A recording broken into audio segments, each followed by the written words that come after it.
Hello friends, my name is Reena Sen and welcome to my YouTube channel RBS official. तो friends, कैसे हैं आप सब लोग? आई होप आप सब लोग बहुत ही अच्छे होंगे, तंदुरुस्त होंगे।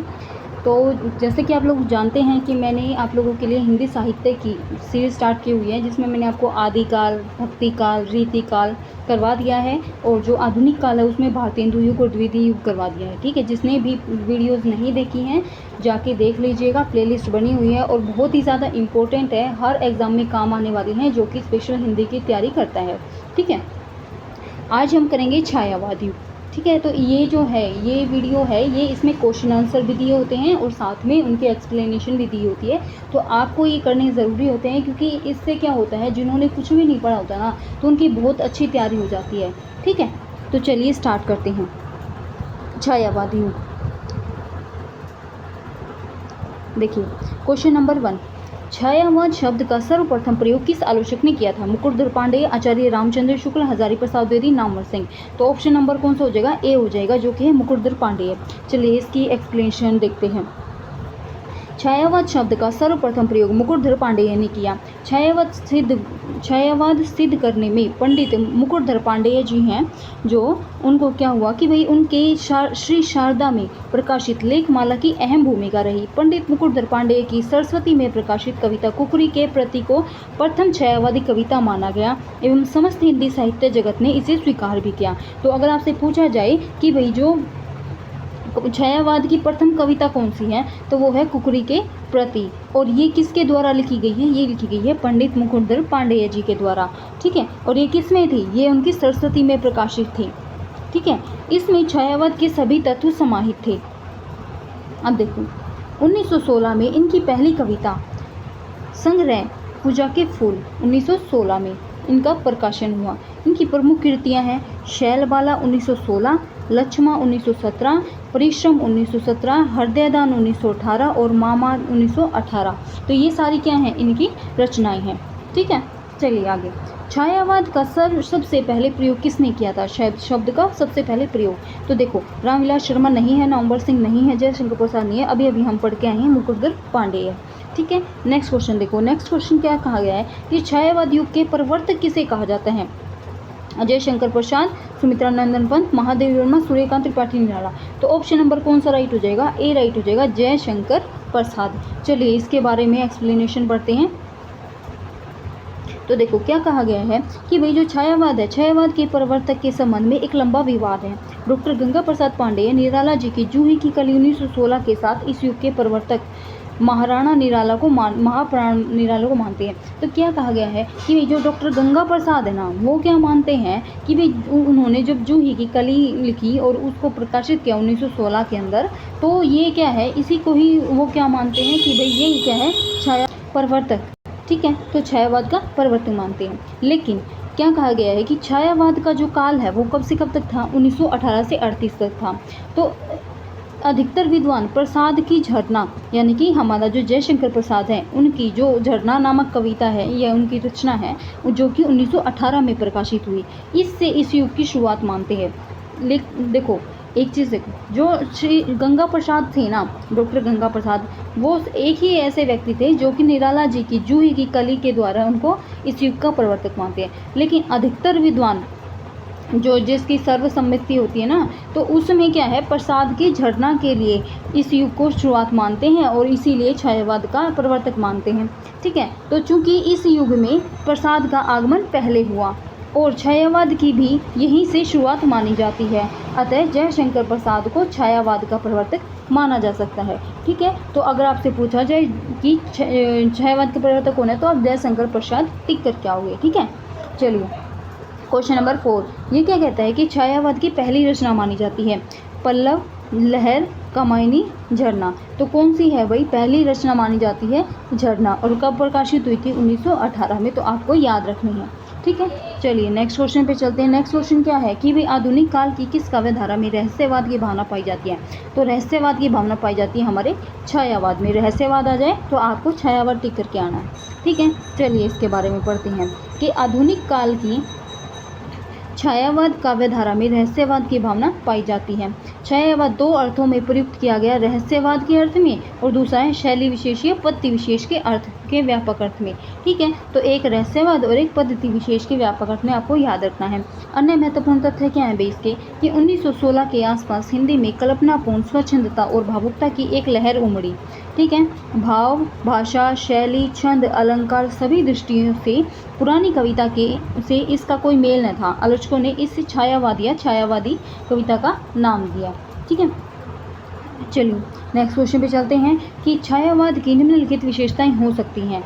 विशेषण विपर्य, स्वच्छंद भावावेश, मूर्ति विधान, इतिवृत्तात्मकता। देखो, अगर आपको इसके बारे में नहीं पता ना, तो आपने अगर द्विवेदी युग की जो मैंने वीडियो आपको कराई है, अगर आपने वो भी देखी होगी, तो उसमें हमने एक चीज़ पढ़ी थी कि भाई इतिवृत्तात्मकता और एक होता है उपदेशात्मक। अगर ये दो वर्ड आ जाए ना, तो ये दो वर्ड हमारे किस में थे, ये दो वर्ड हमारे द्विवेदी युग में थे। ठीक है, तो आपको ये देखना है कि भाई द्विवेदी युग में 4 था। ठीक है, तो 4 किस में है, देखो 4 हमारा बी में है, सी में है और डी में है, तो तीनों ही कट कर देंगे क्योंकि 4 क्या है हमारा द्विवेदी युग में है, तो ये छायावाद युग में आएगा नहीं। तो देखो तीनों ही ऑप्शन कट हो गए, ऑप्शन नंबर ए राइट हो गया। ठीक है, कि 1 और 2 और 3 यानी विशेषण विपर्य, स्वच्छंद भावावेश और मूर्ति विधान, ये तीनों ही किस में है, छायावाद युग में आते हैं। ठीक है, देखो हमारा ऑप्शन नंबर ए राइट हो जाएगा। इसके बारे में बात करते हैं। देखो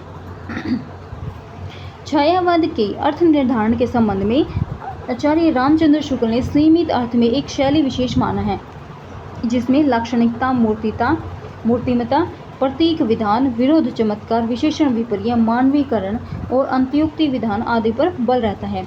छायावाद के व्यापक अर्थ में उन्होंने रहस्यवाद को भी क्या है, समाविष्ट किया है। जयशंकर प्रसाद ने छायावाद में सहानुभूति की विवृत्ति पर बल दिया। छायावाद के विवेचन के प्रसंग में स्वच्छंदतावादी प्रवृत्ति का भी उल्लेख मिलता है, और जो इतिवृत्तात्मक है ये किसकी है, ये हमारे द्विवेदी युग की विशेषता है। ठीक है, आपको ध्यान में रखना है। अब देखो चित्रात्मक भाषा एवं लाक्षणिक पदावली किस युग की कविता है, की विशेषता है। चित्रात्मक भाषा एवं लाक्षणिक पदावली, देखो छायावाद, प्रगतिवाद, प्रयोगवाद, इनमें से कोई नहीं, तो ऑप्शन नंबर ए राइट हो जाएगा, जो कि हमारा छायावाद। चलिए इसके बारे में पढ़ते हैं। क्या कहा गया है कि वही जो छायावाद युग है ना, छायावादी युग प्रधानतः मुक्तक गीतों का युग है। ये मुक्तक गीत गेय तथा संगीतात्मक चित्रमयी कल्पना तथा लाक्षणिक प्रतीकात्मक शैलियों को अपनाकर छायावादी कवियों में भी कविता को सजीव और सरस बना दिया है। पर भावानुकूल चयन करने में भी इन्होंने अपनी मौलिकता का प्रदर्शन किया। अलंकारों के प्रयोग में भी नवीनता है। मानवीकरण तथा विशेषण विपर्य जैसे नए अलंकारों का उदय एवं प्रचुर प्रयोग हुआ। भाषा खड़ी बोली को संवारने, उसमें ब्रिज भाषा जैसा लोच और सरसता लाने, उसकी अभिव्यंजना शक्ति बढ़ाने का समस्त श्रेय इस युग को ही दिया गया है। अभिव्यंजना समर्थी। ठीक है, अब देखो क्वेश्चन नंबर 8 देखते हैं। क्वेश्चन नंबर 8 में क्या कहा गया है कि भाई छायावाद में वक्रता का वैभव मिलता है, प्रसाद के काव्य में निम्नलिखित में से किसका उत्कर्ष मिलता है। तो देखो विदग्धता का, अभिव्यंजना का, चारुता का, या चमत्कार का, तो किसका मिलता है भाई, ऑप्शन नंबर बी राइट हो जाएगा, अभिव्यंजना का। ठीक है, चलिए इसके बारे में पढ़ते हैं कि अभिव्यंजना की दृष्टि से जयशंकर प्रसाद के काव्य की गरिमा अपरिमित होती है। वस्तु का मार्मिक एवं पूर्ण अंत साक्षात्कार तभी संभव है जब अभिव्यंजना के सूक्ष्म प्रसाधनों का प्रयोग कौशलपूर्ण हो। यह तथ्य भी सही है कि अभिव्यंजना साधन मात्र है, साध्य वास्तविक वस्तु ही होती है। प्रसाद के काव्य में ध्वनि, रीति, गुण, वक्रोक्ति, औचित्य आदि तत्वों से युक्त होकर अभिव्यंजना ने अपना स्वरूप ग्रहण किया है।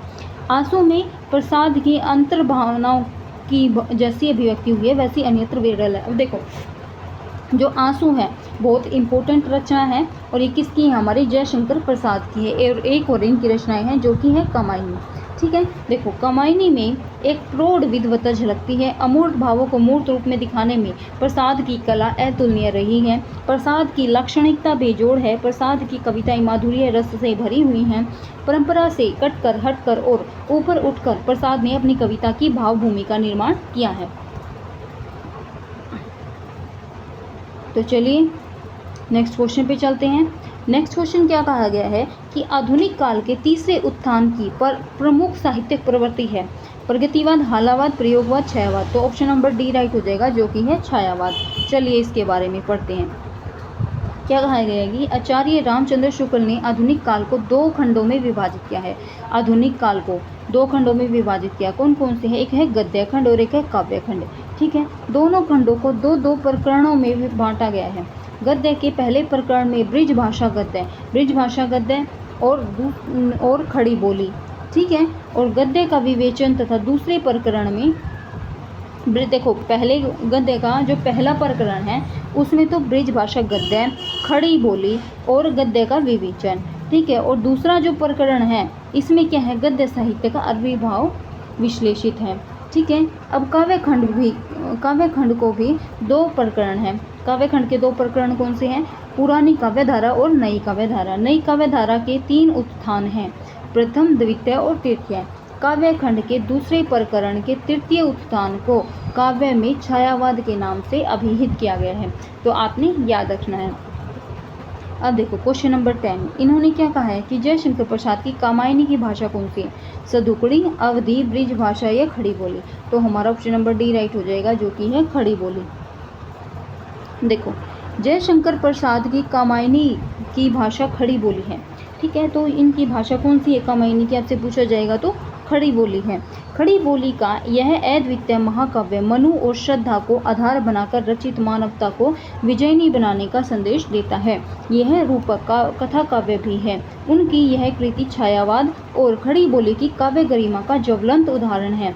सुमित्रा नंदन पंत इसे हिंदी के ताजमहल के समान मानते हैं। तो आपको आपको ये समझ में आना चाहिए कि भाई जो ये हमारी कामायनी है तो इसमें क्या मानते हैं? जो सुमित्रा नंदन पंत इसे हिंदी में ताजमहल के समान मानते हैं। ठीक है, कामायनी को छायावाद का उपनिषद किसने कहा है? डॉक्टर नगेंद्र, मुक्तिबोध, इंद्रनाथ मदन और शांति प्रिय द्विवेदी। तो ऑप्शन नंबर डी हो जाएगा, शांति प्रिय द्विवेदी ने क्या कहा है? छायावाद को उपनिषद कहा है। किसको? कामायनी को छायावाद का उपनिषद कहा है शांति प्रिय द्विवेदी ने। चलिए बढ़ते हैं कि जयशंकर प्रसाद कृत यानी जयशंकर के प्रसाद द्वारा रचित कौन सी कामायनी 1935 में प्रकाशित हुई थी? आपको याद रखना है कि जो कामायनी है किसकी है? जयशंकर प्रसाद की है। और किसके द्वारा प्रकाशित हुई? ये हमारे जयशंकर प्रसाद द्वारा ही प्रकाशित की गई। कब की गई? 1935 में।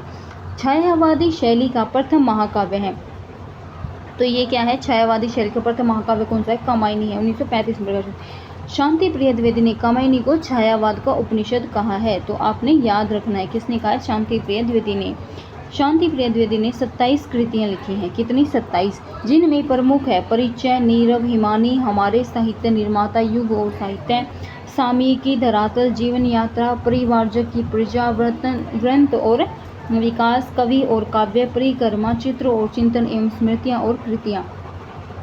ठीक है, तो ये सारी हमारी रचनाएं हो जाएंगी। अब देखो आगे क्वेश्चन नंबर 12, ये क्या कहता है कि कामायनी में श्रद्धा किसका प्रतीक है? तन का, हृदय का, बुद्धि का, मन का? तो ऑप्शन नंबर क्या हो जाएगा? ऑप्शन नंबर सी राइट हो जाएगा, जो कि हमारे हृदय का। ठीक है, इसके बारे में पढ़ते हैं। देखो क्या है कि कामायनी में मधु, श्रद्धा और ईड़ा क्रमशः मन, हृदय और बुद्धि के प्रतीक है। तो अगर आपसे पूछा जाए, देखो अभी तो हमसे श्रद्धा का पूछा है, हृदय, लेकिन आपसे मनु का भी पूछा जाता है और ईड़ा का भी पूछ सकते हैं। तो मनु का है मन, श्रद्धा का है हृदय और ईड़ा का है बुद्धि, ये प्रतीक है। कामायनी अपनी मूल कथाओं से व्यंजित होने वाले तात्पर्य दोनों की दृष्टि से अत्यंत श्रेष्ठ रचना है। कामायनी जयशंकर प्रसाद कृत एक महाकाव्य है, और ये किसका महाकाव्य? भी छायावाद का। इसकी प्रधान पात्र श्रद्धा है। काम की पुत्री होने के कारण उसका दूसरा नाम कामायनी भी है। प्रसाद की इस गरिमामयी नारी को सम्मान देने के लिए अपने महाकाव्य का नाम कामायनी रखा। इसकी कथा का आधार कौन है भाई? ऋग्वेद, छांदोग्य उपनिषद, शतपथ ब्राह्मण और श्रीमद् भागवत है। ठीक है, तो ये चीज़ें हमें याद रखनी है। नेक्स्ट क्वेश्चन पे चलते हैं। कामायनी की श्रद्धा का प्रतीक है। कामायनी की श्रद्धा का प्रतीक क्या है? बुद्धि है, मन है, हृदय है, आनंद है। तो हृदय है, अभी हमने पढ़ा है कि भाई कामायनी की श्रद्धा का प्रतीक क्या है? हृदय है। बुद्धि किसका प्रतीक है? बुद्धि है ईड़ा का। ठीक है, और मन का प्रतीक क्या है? मनु। ठीक है, तो ये चीज़ हमने याद रखनी है। नेक्स्ट क्वेश्चन देखते हैं कि भाई जयशंकर प्रसाद की किस कृति को पहले ब्रिज भाषा में और बाद में खड़ी बोली में रूपांतरित किया गया? तो कौन सी को किया था बी? प्रेम पथिक, कानन कुसुम, झरना, आंसू। तो ये प्रेम पथिक को क्या किया गया? पहले तो ब्रिज भाषा में और बाद में खड़ी बोली में रूपांतरित किया गया। ठीक है, तो चलिए एक बार इसके बारे में पढ़ते हैं। छायावादी कवि जयशंकर प्रसाद की रचना प्रेम पथिक जो कि 1913 में प्रकाशित हुई थी, पहले ब्रिज भाषा में की गई थी। ठीक है, किंतु बाद में उसे खड़ी बोली में रूपांतरित कर दिया गया। और यह भी उल्लेखनीय है कि कानन कुसुम और झरना जो है, इसकी प्रवर्ती संस्करणों में कवि ने कुछ नई कविताओं का समावेश किया तथा आंसू में 64 छंद और जोड़ दिए। ठीक है, अन्य महत्वपूर्ण तथ्य क्या है कि जयशंकर प्रसाद की प्रमुख काव्य रचनाएं हैं। तो ये रचनाएं जो हैं बहुत इंपॉर्टेंट है, बार बार पूछी जाती हैं, हमें अच्छे से पढ़नी है। देखो, उर्वशी का प्रकाशन कब हुआ था भाई? 1909 में हुआ था। वन मिलन का कब हुआ था? 1909 में हुआ था। प्रेम राज्य का भी कब हुआ था? 1909 में हुआ था। यानी कि अभी तक उर्वशी, वन मिलन, प्रेम राज्य, इन तीनों का ही कब हुआ था? 1909 में हुआ था। अयोध्या का उद्धार, अब ये हुआ था 1910 में। अयोध्या का उद्धार कब हुआ था? 1910 में। शोकोच्छ्वास रचना जो थी कब हुई थी? इनकी 1910 में प्रकाशित हुई थी। बभ्रुवाहन 1911 में हुई थी। कानन कुसुम 1913 में, इसका बारे में हमने पढ़ा था। करुणालय 1913 में। महाराणा का महत्व 1914 में। झरना 1918 में। आंसू 1925 में। लहर 1933 में। और कामायनी 1935 में। सबसे लास्ट कौन सी थी? कामायनी थी।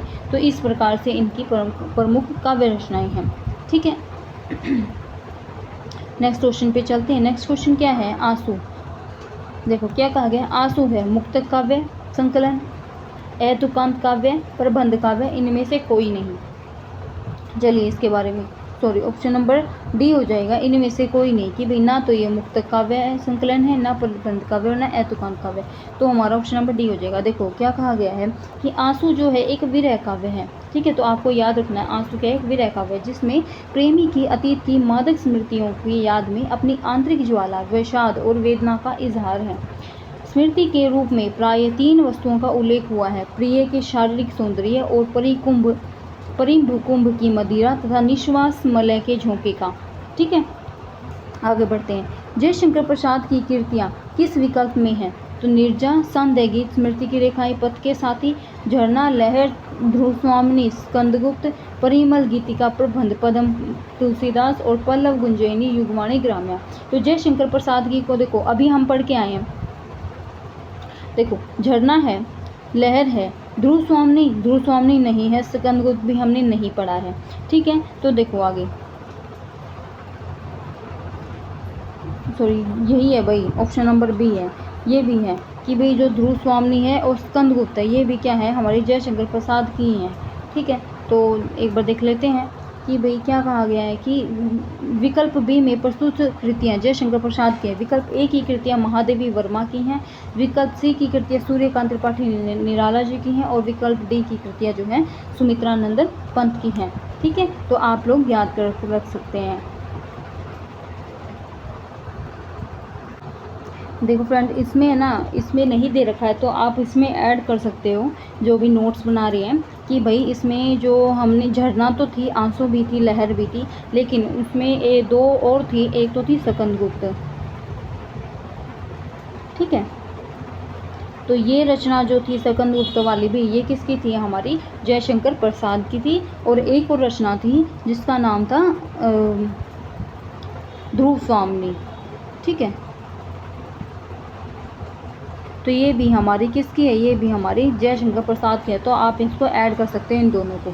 ठीक है, तो चलिए अपने नेक्स्ट क्वेश्चन पे। तो देखो क्या कहा जाता है कि भाई क्वेश्चन नंबर 17, निम्नलिखित में से किस कृति के लेखक जयशंकर प्रसाद नहीं हैं? तो जयशंकर प्रसाद की कौन सी कृति नहीं है? देखो, ध्रुव स्वामिनी है, अभी हमने पढ़ी। कानन कुसुम भी है, ठीक है, तितली है, लेकिन चारू चंद्रलेखा नहीं है।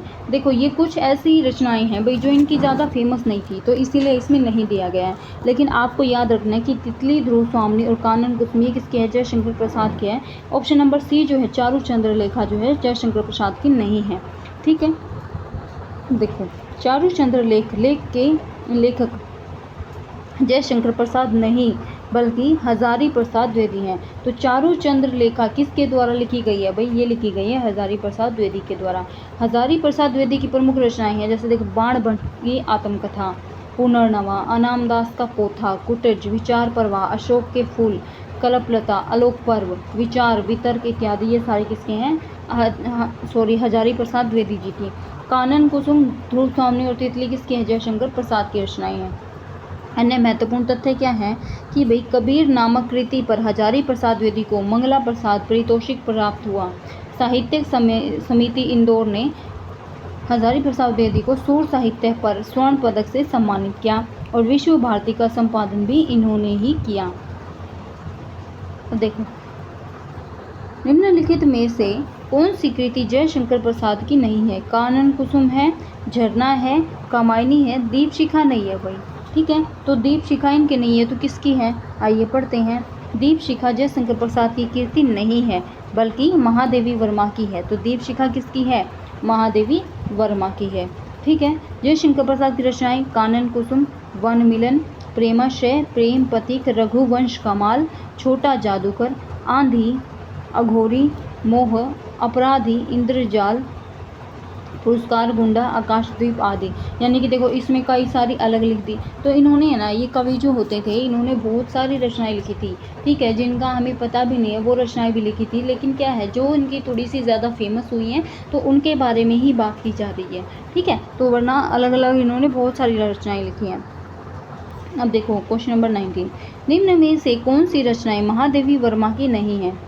यामा, दीप शिखा, आंगन के पार, निर्जा। तो देखो यामा, दीप शिखा, निर्जा ये तीनों ही क्या है? हमारी महादेवी वर्मा की हैं। लेकिन जो आंगन के पार द्वार है ये किसके हैं? ये हमारी महादेवी वर्मा की नहीं है बल्कि किसकी है? ये अज्ञेय जी की हैं। ठीक है, तो आपने याद रखनी है। अज्ञेय जी कौन है भाई? जिसका नाम है सच्चिदानंद हीरानंद वात्स्यायन अज्ञेय। ठीक है, अब देखो पढ़ते हैं। आंगन के पार द्वीप महादेवी वर्मा की रचना नहीं बल्कि सच्चिदानंद हीरानंद वात्स्यायन अज्ञेय, यानी पूरा ही एक व्यक्ति का नाम है, तो उनकी है। अज्ञेय की अन्य प्रमुख रचनाएं हैं अरि ओ करुणा प्रभा में, हरी घास पर क्षण भर, इंद्रधनु रोंदे हुए ये, पूर्व सुनहले शैवाल, कितने नावों में कितनी बार, बावरा अहेरी, इत्यलम चिंता, पहरे में सन्नाटा बुनता हूँ इत्यादि। ठीक है, अन्य महत्वपूर्ण तथ्य क्या है कि भाई देखो महादेवी वर्मा का प्रमुख काव्य रचना है। महादेवी वर्मा की प्रमुख काव्य रचनाएं कौन सी है? निहार, रश्मि, निर्जा, संध्या गीत, दीप शिखा, सप्तपर्णा, यामा, हिमालय इत्यादि। तो ये सारी किसकी हैं? महादेवी वर्मा की है। निहार जो है महादेवी वर्मा का प्रथम काव्य संग्रह है। इसमें 47 गीत हैं। तो किस में 47 गीत है? किसके बारे में बात की गई है भाई? ये निहार के बारे में बात की गई है। आगे देखते हैं।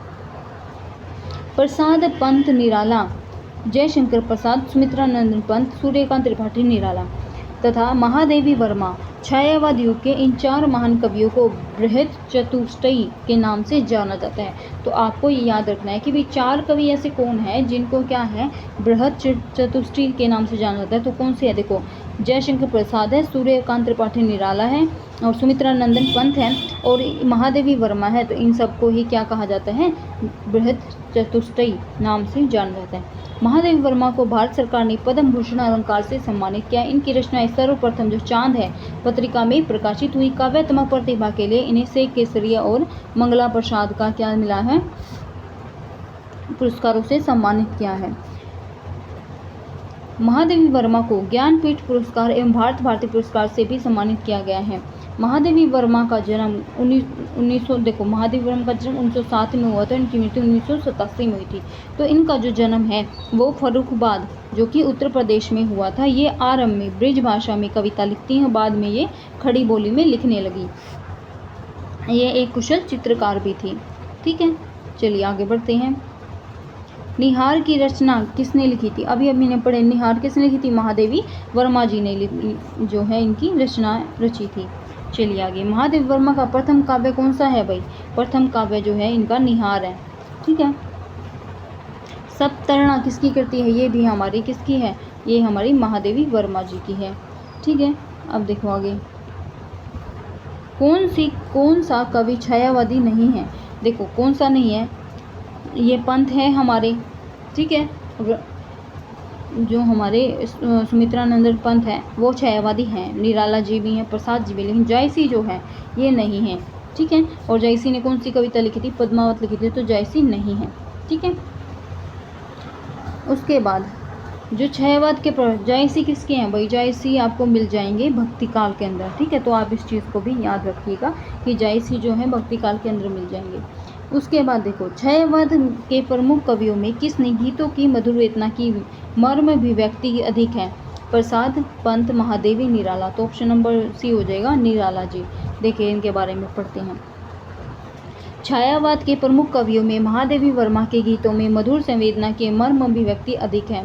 उनके विविध गीतों में व्यथा, पीड़ा, आशा, अज्ञात के प्रिय के प्रति प्रणय निवेदन और साधना की विविध अनुभूतियों के क्या हुए हैं? स्वर मुखरित हुए हैं।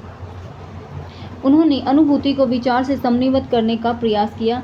महादेवी वर्मा ने दुख को केवल व्यक्तिगत जीवन के संदर्भ में स्वीकार किया है। सामाजिक जीवन के प्रसंग में तो वह अथक और अमर साधना में विश्वास करती हैं। उन्हें अमरों के लोक की कामना नहीं की, ठीक है। तो किसी अमरों के लोक की कामना नहीं है, वे तो मिटने के अधिकार को ही बनाए रखना चाहती हैं।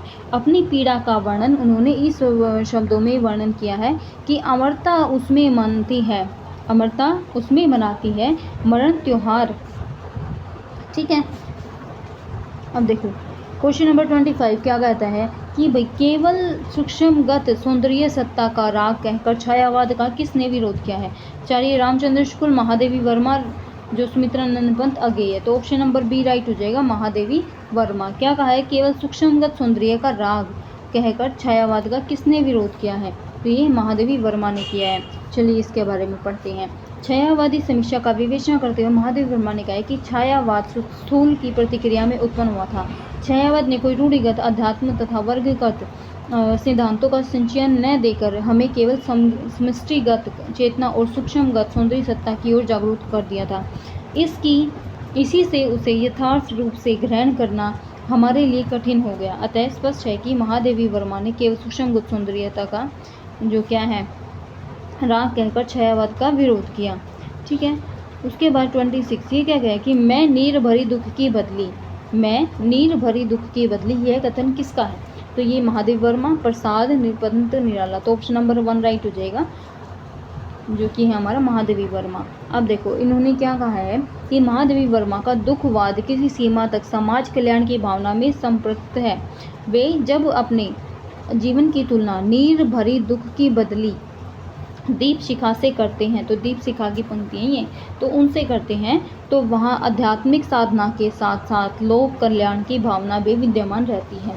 जिस प्रकार घटा स्वयं को गलाकर सृष्टि को सुख और शीतलता प्रदान करती है, या दीपक स्वयं को जलाकर राख हो जाता है किंतु परिवेश को अलौकिक करता है, उसी प्रकार महादेवी जो वर्मा है वो स्वयं साधना में की आग में जलकर सामाजिक जीवन को अधिक सुखद और मंगलमय बनाना चाहती है। वे कहती हैं, दुख वृत्ति निर्माण उन्मुद ये अमरता नापते पद, बांध देंगे आंख संसरती से तिमिर में स्वर्ण बेला, ठीक है। बेला समय को कहा जाता है। क्वेश्चन नंबर 27 हिंदी काव्य की आधुनिक मीरा किसे जाता है? वो महादेवी वर्मा को कहा जाता है, ठीक है। ये भी इम्पोर्टेंट क्वेश्चन है कि भाई जिस प्रकार मीरा ने स्वयं को श्री कृष्ण के प्रति समर्पित कर दिया था, वही समर्पण भाव महादेवी वर्मा में की कविताओं में दिखाई देता है। अतः महादेवी वर्मा को आधुनिक युग की मीरा कहा जाता है। काव्य शिरोमणि निराला जी ने उनकी साहित्यिक उत्कृष्टता को हिंदी के विशाल मंदिर की सरस्वती कहकर संबोधित किया है। तो हिंदी के विशाल मंदिर की सरस्वती किसने कहा है भाई? निराला जी ने, सूर्यकांत त्रिपाठी निराला जी ने, ठीक है। नेक्स्ट क्वेश्चन पे चलते हैं। नेक्स्ट क्वेश्चन क्या है हमारा? क्वेश्चन नंबर 28 क्या कहता है कि तेरा वैभव देखूं या जीवन का क्रदन देखूं, यह पंक्ति है निराला जी, अगेय जी, महादेवी वर्मा या फिर बच्चन। तो हमका कौन सा ऑप्शन हो जाएगा? ऑप्शन नंबर सी राइट हो जाएगा, जो कि है महादेवी वर्मा, ठीक है। चलिए इनके बारे में पढ़ते हैं। क्या दिया गया है कि तेरा वैभव देखूं या जीवन का क्रदन देखूं, यह पंक्ति महादेवी वर्मा द्वारा रचित द्विधा शीर्षक से ली गई है। महादेवी वर्मा ने अपनी कविता का माध्यम पूरी तरह से गीत को बनाया है। चलिए नेक्स्ट क्वेश्चन पे चलते हैं। नेक्स्ट क्वेश्चन है हमारा, निराला की कविता की राम की शक्ति पूजा पर किस रचना का सर्वाधिक प्रभाव है? देखो, रामचरितमानस, वाल्मीकि रामायण, साकेत, कृतिवास रामायण। तो हमारा ऑप्शन कौन सा हो जाएगा? डी, जो कि है कृतिवास रामायण। चलिए इसके बारे में पढ़ते हैं। क्या कहा गया है कि जो कृतिवास रामायण है उनके आधार पर सूर्यकांत त्रिपाठी निराला ने राम की शक्ति पूजा मिथक काव्य की रचना की है। निराला जी ने कथा में परिवर्तन तो नहीं किया, लेकिन राम के चरित्र को आधुनिक मनुष्य के अंतर्द्वंद से जोड़ा गया है। निराला की कविताओं पर भारतीय दर्शन का गहरा प्रभाव है। राम की शक्ति पूजा लंका कांड के कथानक को लेकर लिखी गई एक लंबी कविता है। इसमें अपने सर्जक के निष्ठा के समीपतम पहचान का प्रतिफलन है। यह राम कथा कम निराला के रचनात्मक संशय, संघर्ष एवं आत्म बलिदान की कहानी अधिक है। नेक्स्ट क्वेश्चन पे चलते हैं। नेक्स्ट क्वेश्चन क्या कहता है कि भाई निराला जी की कविता राम की शक्ति पूजा किस पर रचित है? तो अभी हमने पढ़ा है किस पर रचित है भाई, वो हमारा ऑप्शन नंबर हो जाएगा बी, कृतिवास रामायण पर। क्या है कि राम की शक्ति पूजा किस पर अधिक प्रभावित है? तो ये हमारी कृतिवास रामायण की और किसके द्वारा रचित है? निराला जी की कविता है। ठीक है, कृतिवास रामायण। नेक्स्ट क्वेश्चन देखते हैं। नेक्स्ट क्वेश्चन क्या है कि कला और बूढ़ा चांद के लेखक हैं। कला और बूढ़ा चांद के लेखक रामधारी सिंह दिनकर, सुमित्रा नंदन पंत, सूर्यकांत त्रिपाठी निराला या फिर नंद दुलारी वाजपेयी। तो ऑप्शन नंबर बी राइट हो जाएगा, जो कि हमारा सूर्यकांत त्रिपाठी निराला। चलिए इसके बारे में पढ़ते हैं। क्या दिया गया है कि कला और बूढ़ा चांद के लेखक सुमित्रा नंदन पंत, बच्चन का नाम गोसाई दत्त है। ठीक है, तो पंत जी की अन्य रचनाएं हैं उच्छ्वास, ग्रंथि, वीणा, लोकायतन, पल्लव, गुंजन, युगांत, युगवाणी, स्वर्ण किरण, स्वर्णधूलि, उत्तरावाणी, चिदंबरा, पतक्षर। ठीक है, एक भाव, क्रांति, गीत हंस, शंख ध्वनि, किरण, वीणा, समाधिता और ग्राम्य।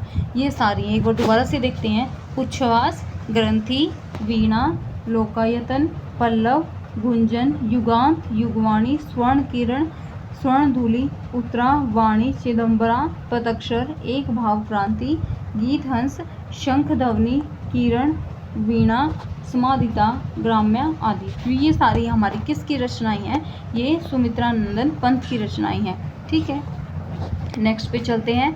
अन्य महत्वपूर्ण तथ्य क्या है भाई इनके बारे में? देखो, सुमित्रा नंदन पंत की कृति लोकायतन एक प्रबंध काव्य है, यानी कि एक कहानी से जुड़ी हुई है। ठीक है, पूरी जो इनकी लोकायतन है। 1960 में पंत जी को कला और बूढ़ा चांद कविता संग्रह के लिए साहित्य अकादमी पुरस्कार भी मिला है। कब मिला है? 1960 में। लोकायतन पर सोवियत और चिदंबरा पर ज्ञानपीठ पुरस्कार प्राप्त हुए हैं। तो ज्ञानपीठ पुरस्कार सोवियत और चिदंबरा पर किसको मिले हैं? सुमित्रा नंदन पंत जी को। उसके बाद क्या कहा गया है कि सुमित्रा नंदन पंत की ग्राम्य कृति का संबंध ग्रामीण परिवेश से है। पंत जी की ग्राम्य में गांव की विविध समस्याओं का आकलन किया है। युगवाणी में मार्क्स और गांधी के सिद्धांतों को पुस्तक से पढ़कर छंदोबद्ध किया गया है। पंत जी ने अपनी पहली कविता गिरजे का घंटा की रचना सन 1916 में की थी। तो आपको याद रखना है कि जो सुमित्रा नंदन पंत है उनकी गिरजे का घंटा जो है ये कहानी सबसे पहली कहानी है, कविता है, और 1916 में ये क्या की गई थी? प्रकाशित की गई थी। ठीक है, गुंजन को उनका अंतिम छायावादी काव्य का संग्रह कहा जाता है। किसको? गुंजन को अंतिम छायावादी काव्य संग्रह। ठीक है, तो किसकी थी भाई? ये सुमित्रा नंदन पंत की थी। फिर है चिदंबरा के रचनाकार कौन है भाई? चिदंबरा के रचनाकार हमारे पंत जी हैं। ठीक है, अभी हम पढ़ के आए हैं उनकी कृतियाँ। तो ये क्या है कि भी पंत जी की ग्राम्य कृति का संबंध किससे है भाई? ग्रामीण परिवेश से। देखो, नाम से ही पता चल रहा है, ग्राम्य और ग्रामीण परिवेश। तो हमारा ऑप्शन नंबर 1 राइट हो जाएगा। ठीक है, नेक्स्ट क्वेश्चन पे देखते हैं। लोकायतन के रचयिता कौन है भाई? लोकायतन के रचयिता सूर्यकांत त्रिपाठी निराला नहीं, बालकृष्ण श्रमण नहीं, माखनलाल चतुर्वेदी नहीं। ऑप्शन नंबर डी राइट हो जाएगा, जो कि हमारा सुमित्रा नंदन पंत है। नेक्स्ट क्वेश्चन पे चलते हैं। नेक्स्ट क्वेश्चन क्या कहता है कि पंत की पहली रचना कौन सी है? गिरजे का घंटा हमने अभी पढ़ी थी कि पंत की पहली रचना है गिरजे का घंटा। नेक्स्ट क्वेश्चन पे चलते हैं। देखो, सुमित्रानंदन पंत की सुप्रसिद्ध कविता परिवर्तन उनके किस काव्य संकलन में सर्वप्रथम प्रकाशित हुई थी? तो देखो, गुंजन, पल्लव, ग्राम्य, युगांत। तो ऑप्शन नंबर सी राइट हो जाएगा, पल्लव। चलिए इसके बारे में पढ़ते हैं कि भाई सुमित्रानंदन पंत की सुप्रसिद्ध कविता परिवर्तन एवं उनके काव्य संकलन पल्लव में सर्वप्रथम प्रकाशित की गई थी। क्वेश्चन नंबर 37, क्या कहा गया है कि भाई अरविंद दर्शन से प्रभावित हिंदी के कवि हैं? अरविंद दर्शन से प्रभावित हिंदी के कवि कौन है? जयशंकर प्रसाद, निराला, सुमित्रानंदन पंत, मैथिली शरण गुप्त। तो ऑप्शन नंबर कौन सा राइट हो जाएगा? सी राइट हो जाएगा, जो कि हमारे सुमित्रानंदन पंत। आइए इसके बारे में पढ़ते हैं। सुमित्रानंदन पंत ने अरविंद दर्शन के आधार पर नया दर्शन ढूंढने का क्या किया था? प्रयास किया था।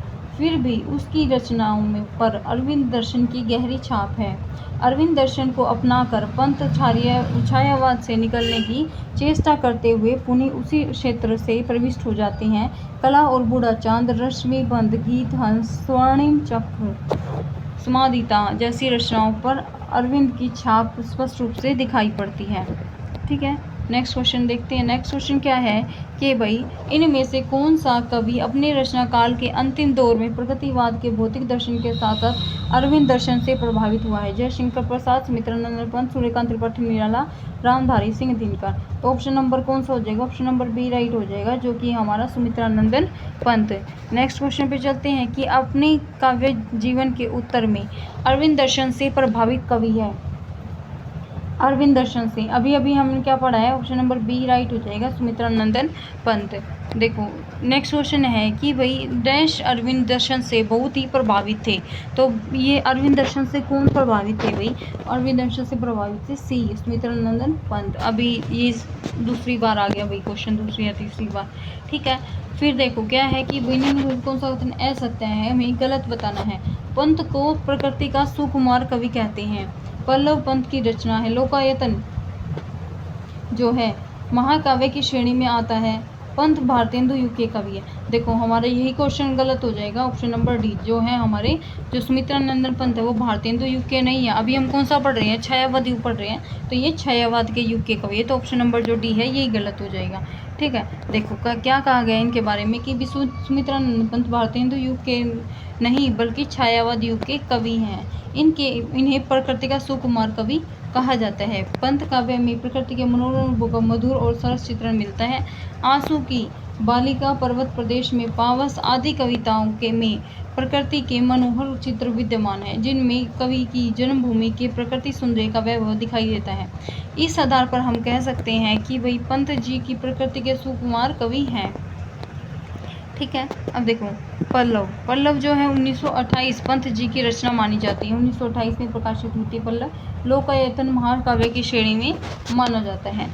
चलिए नेक्स्ट क्वेश्चन पे चलते हैं कि भाई किस छायावादी कवि को प्रकृति का सुकुमार कवि कहा जाता है? अभी हम पढ़ के आए सुमित्रानंदन पंत को छायावाद में प्रकृति का सुकुमार कवि।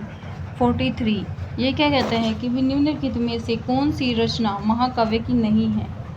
कामायनी, प्रिय प्रवास, साकेत, पल्लव।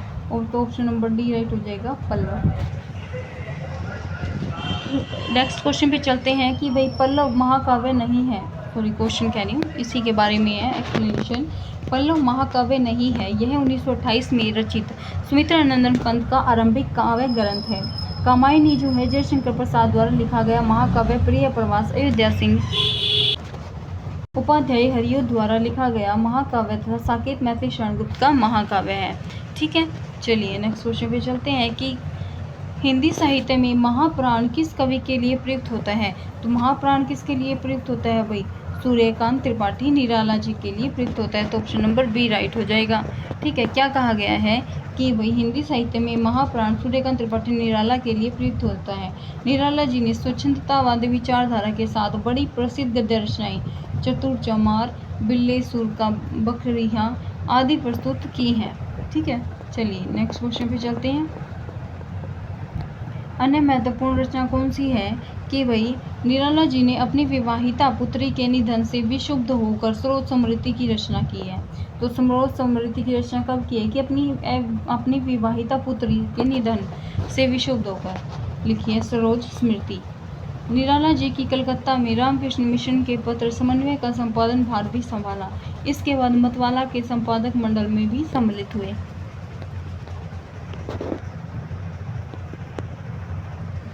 लखनऊ में गंगा पुस्तक माला का संपादन करने के साथ सुधा के संपादकीय लिखने लगे।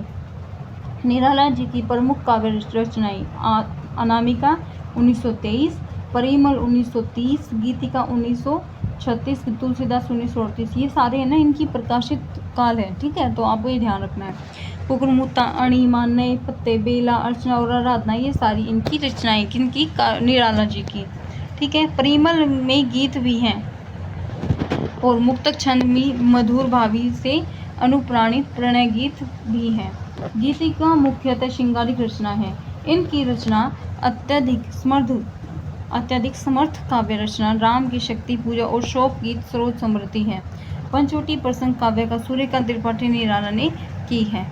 ठीक है, आगे बढ़ते। पंचवटी नाम की एक रचना मैथिली शरण गुप्त की भी है, तो आपको याद रखना है। एक है देखो पंचवटी प्रसंग और पंचवटी, तो ध्यान रख लेना। ये पंचवटी प्रसंग है सूर्यकांत त्रिपाठी निराला की, और पंचवटी है ये है हमारी मैथिली शरण गुप्त की। ठीक है, नेक्स्ट क्वेश्चन पे चलते हैं। पंचवटी प्रसंग काव्य के रचयिता है भाई मैथिली शरण गुप्त, निराला जी, जयशंकर प्रसाद या फिर केशवदास, तो ऑप्शन नंबर बी राइट हो जाएगा, निराला जी। अभी हमने पढ़ा है। अनामिका काव्य किसके द्वारा रचित है? तो ये निराला जी द्वारा रचित है, सूर्यकांत त्रिपाठी निराला। क्वेश्चन नंबर 47, क्या कहा गया है कि परिमल किस कवि की रचना है? किस कवि की रचना है? तो परिमल किसकी? हमारे निराला जी। कहाँ है भाई? D, option number D right हो जाएगा।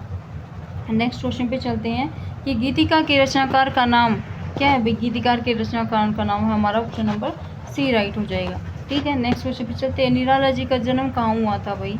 निराला जी का जन्म हुआ था बंगाल में। ठीक है, आइए इनके बारे में कुछ जानकारी ले लेते हैं कि भाई स्वच्छंदतावादी विचारधारा के कवि निराला जी का जन्म 21 फरवरी 1896 को महिषादल राज्य मेदिनीपुर बंगाल नामक ग्राम में हुआ।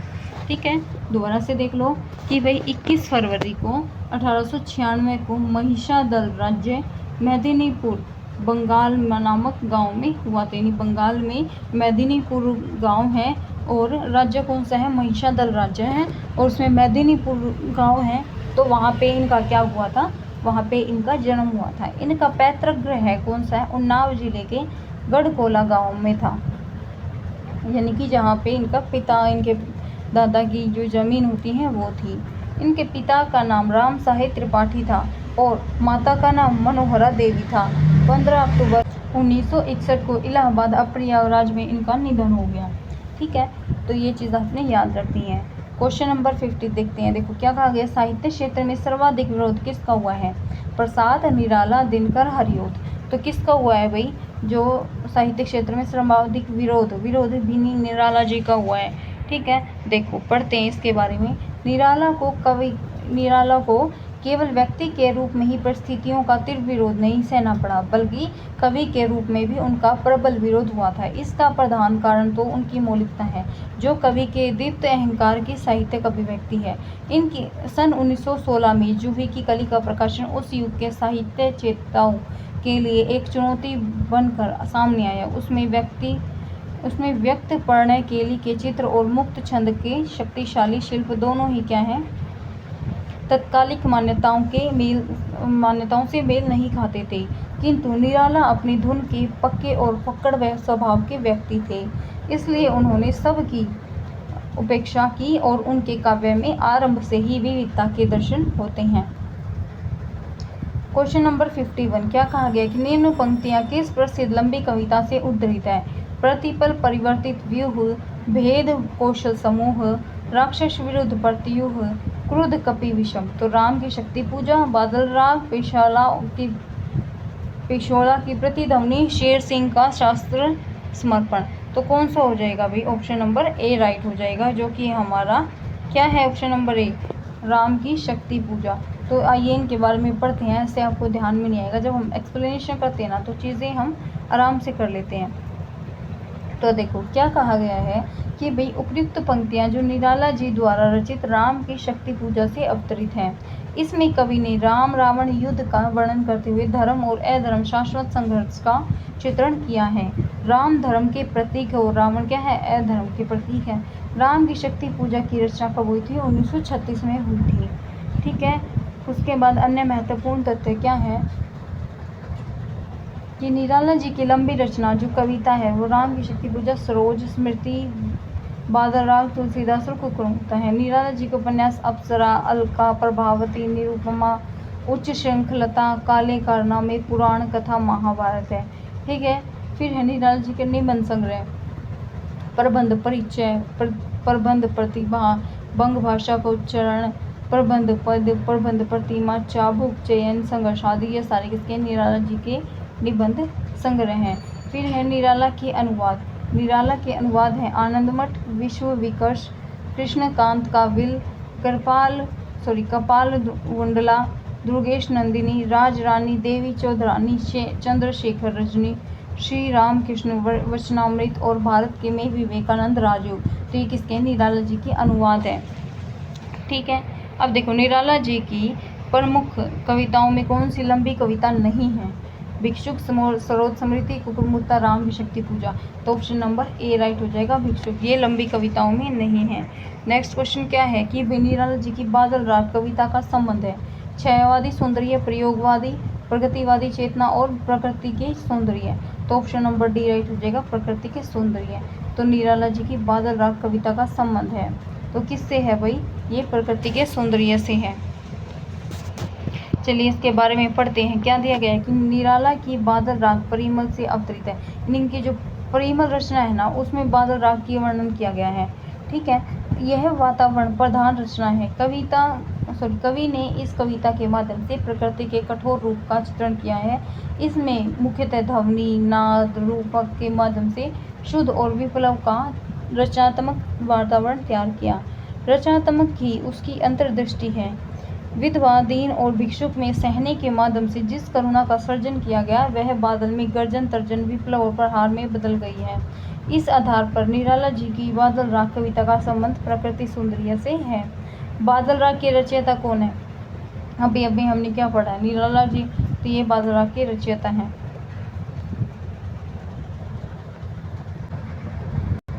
तो देखो क्वेश्चन नंबर 55 क्या कहता है कि धिक जीवन जो पाता ही आया है, विरोध पंक्ति के किसके जीवन की सत्य की अभिव्यक्ति मिलती है।